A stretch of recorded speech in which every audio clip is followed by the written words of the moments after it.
This is Aram Jabari, PR manager at Atlus, and we'd like to give you a sneak peek at the combat system in Game of Thrones, our upcoming RPG based on the critically acclaimed HBO television series and internationally best-selling book series A Song of Ice and Fire by George R.R. Martin.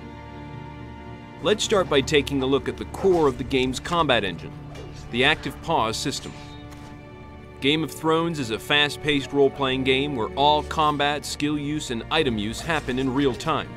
When the pulse-pounding action becomes overwhelming, the player can slow down time to better make strategic decisions like giving allies orders or choosing to use some of their character's skills to help turn the tide of the fight.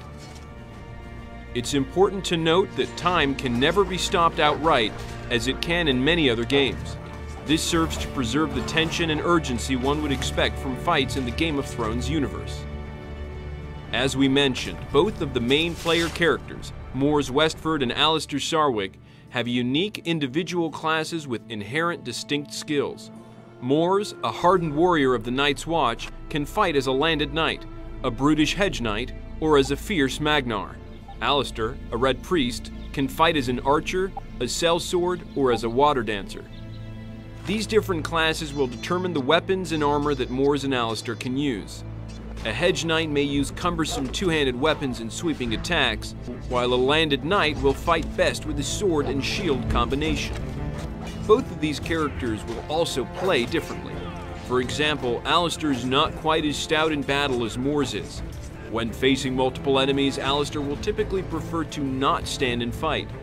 To this point, Alistair will have many more options that involve engaging enemies at range, while Mors will usually need to take the fight right to the enemy.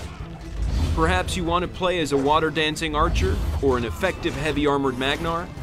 The game's multi-class customization options make these character builds possible. You also have the ability to eschew the multi-class path in favor of becoming a specialist in one class and gaining the upper-tier skills for that particular class. This is just a fraction of the strategic aspects that you'll be able to explore in Game of Thrones. On behalf of everyone here at Atlus, I'd like to thank you for watching, and we hope you're looking forward to playing Game of Thrones when it comes out on May 15th, 2012 for PlayStation 3, Xbox 360, and PC.